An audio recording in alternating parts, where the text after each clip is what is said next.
All right, let's talk politics now as we begin to get ready for next year's general elections. No, you haven't missed it, by the way. There's still no date for the elections itself, but we're very much into election cycle. uMngeni Mayor Chris Pappas announced yesterday as the DA's KZN Premier candidate. We carried it live here on eNCA. Currently the only DA mayor in the province. Lots of promises. 2024, an opportunity, he says, for a better future. But that is obviously going to be much easier to say than it is to actually do. Well, he's up in Joburg at the moment after that announcement yesterday as well, making conversations around the province. And he joins us now. And Chris, I think many in the DA would say, first of all, congratulations. Are you a little scared? Of course, one has to be. It's a big burden to carry, but it's also incredibly exciting. Yeah. There are, as you say, there's huge prospects for 2024, and it's going to be a tough 8 months, but I'm looking forward to it.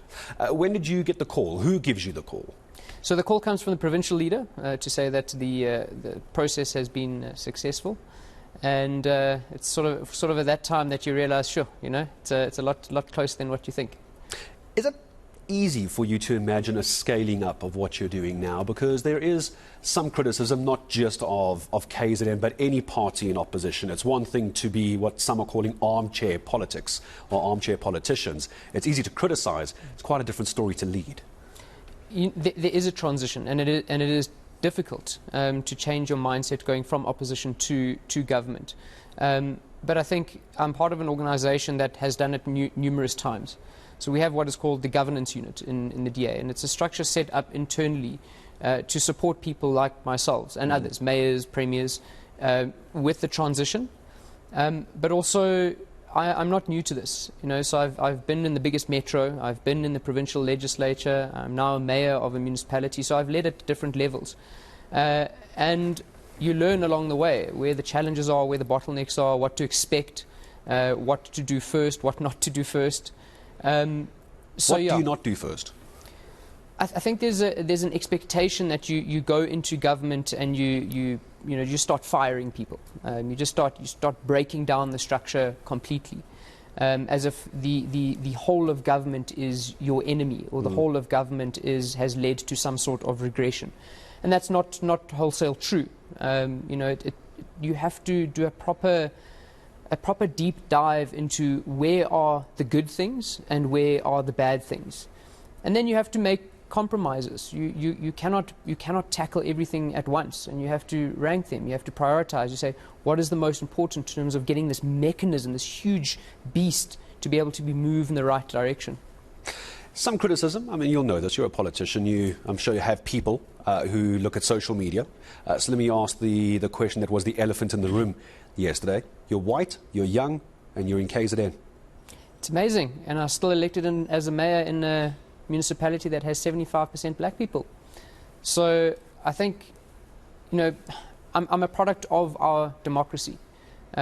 Regardless of my identity, I've been placed in a position where people have said, come and deliver.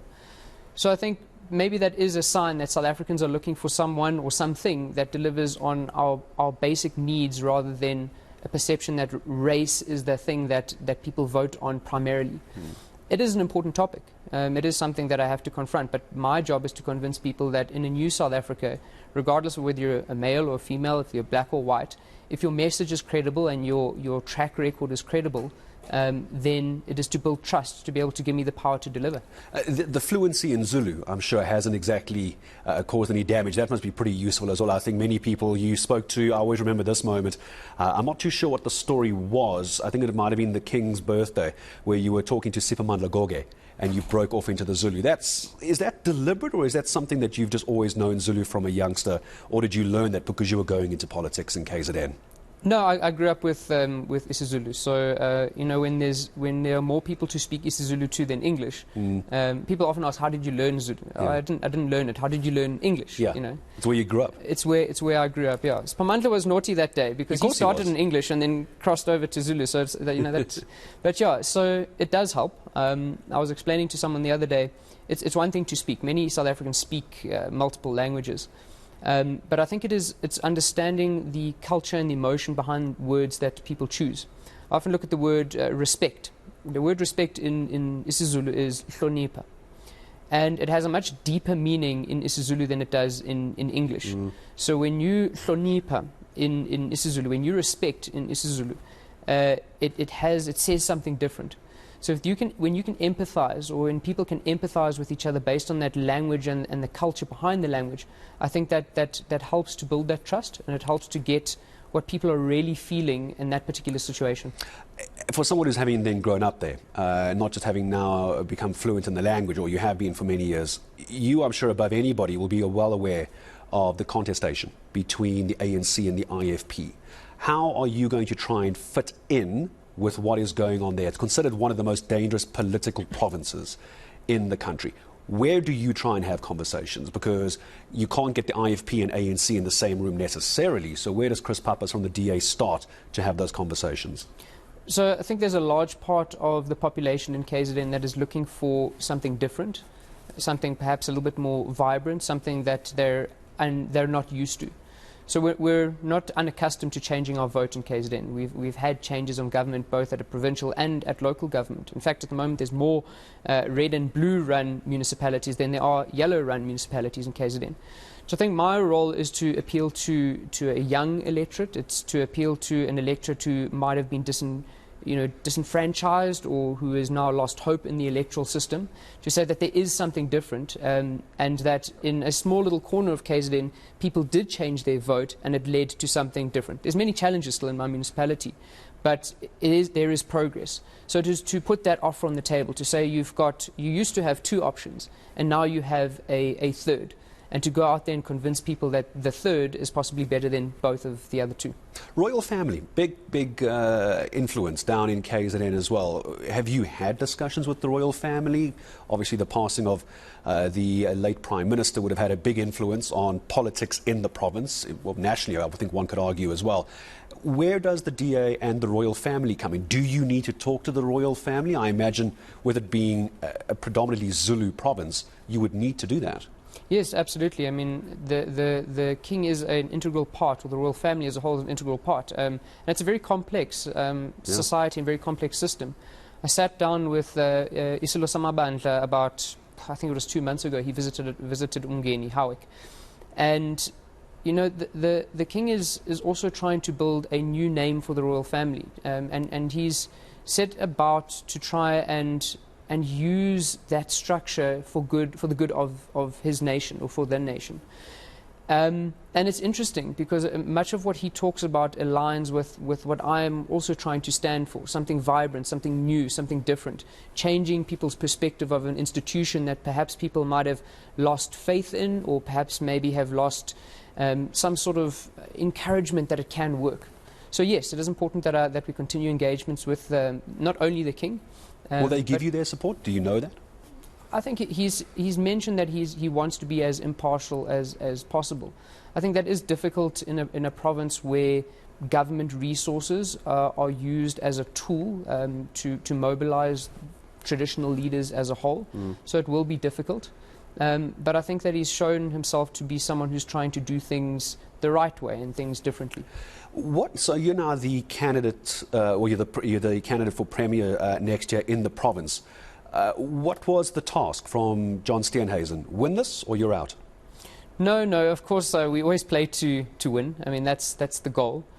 But I think the bigger goal is to inspire hope. Excuse me. South Africans are hungry for that. We've had so many elections where it's just based on fear. And we really do need something to look forward to. It's like waiting for the Springbok rugby game or Banyana to play. We want to be hopeful. We are generally optimistic people. So that was the goal, to say go out there and inspire people to feel that they can bring about change. There's been criticism, and I'm sure you'll know this, Chris, of the DA nationally and provincially as well. I suppose it happens with all political parties, but you're from the DA, so I'm going to refer to it as such, that any opposition's tactics within government is simply to criticize what the ruling party isn't doing. That's not leading, that's just criticizing from the sidelines. Away from criticizing the ANC, possibly the IFP in KZN, what are you actually going to do apart from saying they didn't do this, but I can? That's just words. Yeah, I mean, and that you can only use that excuse for so long. Exactly. once you're in government. from day one, you have to accept the responsibilities of everything that goes wrong, past or present. So you're happy to inherit the problems from before because you'll get blamed for them? You have to. I mean, I won't say that I'm happy to inherit them, but you have to. You have to shoulder responsibility. You are the person who has to, or you are the people who have to sort those out. And from my experience of being mayor, where I did inherited a whole lot of problems, there gets to a point where you say, well, I've analysed, I've put the interventions into place, and now I need to start delivering and be held accountable to my own plan, while at the same time dealing with the legacies that you've inherited. What does a coalition in KZN look like? At the moment, it looks like Is that the only way you're going to get in? Is it through a coalition, do you think? Or do you think there's an outright win here for once you're Premier and outright control of the province? Or does it have to go coalition? I'd be terrible if I didn't say that we're going to win outright. But the reality is the politics of KZN, no one will get 50% of the vote. Ours is to make sure that we get the biggest share of what a coalition will look like. And at the moment, the DA and the IFP are working really well together. We have our service level agreement between each other. And that is to say that we are independent organizations with our own vision, principles, our own priorities, but that we have a common goal for our province. And that is, number one, to get out the people who are currently taking us backwards. But that also we want to improve things. We are vibrant people who love our province and want to improve things. So we must hold each other accountable as independent political parties. But then if there is a common goal and there is a common vision, then we owe it to the people of KZN and perhaps the whole of South Africa to show that political parties can work together towards achieving that. So, yeah, IFP-DA coalition is looking good. Who won't you work with? I think we've said it plainly. We won't work with the EFF. There are two ideologically different from us. Their policies and principles are too different from us, and the ones that they won't compromise on are the same that we won't compromise on. And then the ANC as well. I think the ANC fundamentally cannot change itself in the near future. So you will not work with the ANC? And we will not work with the ANC. What if the IFP wants a coalition with the ANC and you're in a coalition with the IFP? Well, then you need to ask the IFP that question. Okay, last question then to you. So you possibly going to be the Premier. Top three. You got a treasure trove of tourism opportunities. You've got massive water problems. It's been reported for years. KZN South Coast, uMngeni, etc. You got the flooding from 2021 as well. Last year as well. There's a lot for you to try and get right. You can't fix everything. You can't give everything 100%. What's top of the list for Chris Pappas? So you're absolutely right. It's a massive elephant to start eating. The finances of it's not the sexy thing. The finances of our province are in terrible state. We have to find around 8 billion rand in our budget at the moment. 5 billion rand of that is salaries, and the rest is over expenditure by departments on under delivering. So before we can do any of that is to actually make sure that we have resources. But one of the powers that is not used currently by our provincial government is the power to intervene in failing local governments. So water, roads, sanitation, all of these services are the services provided by local governments, where people are too scared to take action against failing municipalities because they are largely part of the same organisation. So ours is to look at those sorts of things. But finances, local government, and then the core deliverables of provincial government, which is health and education. It'll come down to money. It always does. In the end, I just want to ask this then, maybe just in conclusion, Chris. So those watching in KZN right now are going to say, yes, we know it's failing at local government. Just help me understand the minutiae. Help me understand the nuts and bolts. If you were to become the Premier, let's focus maybe on the water issue. Just the water issue for a moment. There are so many companies involved, and there's tenders there and service providers. It's a trickle effect, if you will. How do you try and change that? And how quickly can you do that? Because there's so many layers to this problem, realistically. Because I think this is the problem. People will see someone maybe come in, a year later, nothing has changed. They're going to blame you, but you can't move that fast. Absolutely. And I always refer to Andre de Ruyter's book about how Eskom has the same thing. Municipalities are exactly the same. I'm sure all levels of government are. And you have to pick some of the critical components that make things work. For example, supply chain. A lot of of the issues happen at supply chain or within HR or under performance management. So you pick these things that are often unseen by the public and you start to work on those. But as you say, people want to see now, a year later, water running in the tap. Year in, you said you could change it. What's happening? Exactly. So there are always quick wins. For example, pumps that have not been working for years because something is blocked in the system. So you have to rapidly get those working. But then critical to the sustainability of government is actually tackling those things that are much harder to deal with. And I'm sure we'll have time to unpack that as we get closer to the elections as well. DA's candidate for KZN Premiership next year, Chris Pappas. You saw him down in KZN yesterday as well, making time for us this morning. Chris, appreciate you coming in to speak to us this morning. All right, now.